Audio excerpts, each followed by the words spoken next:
Magandang araw sa inyo lahat. Ngayon po ay Thursday and welcome to our prayer and exhortation. Shall we pray, O aming Ama?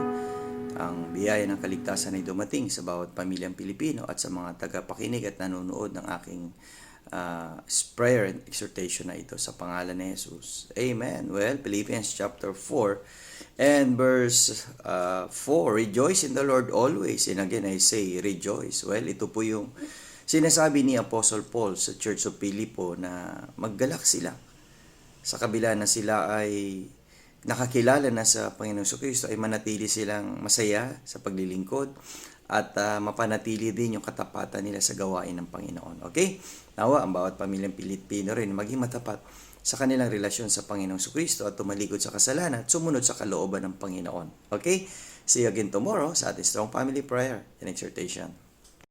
Magandang araw sa inyo lahat. Ngayon po ay Thursday and welcome to our prayer and exhortation. Shall we pray, O aming Ama?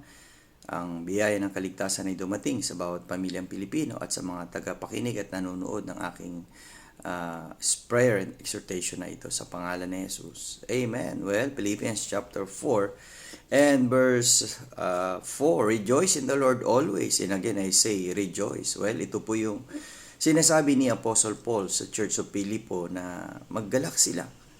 Sa kabila na sila ay nakakilala na sa Panginoong Kristo, ay manatili silang masaya sa paglilingkod at mapanatili din yung katapatan nila sa gawain ng Panginoon. Okay?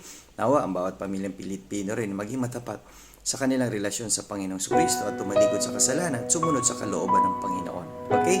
See you again tomorrow sa ating Strong Family Prayer and Exhortation.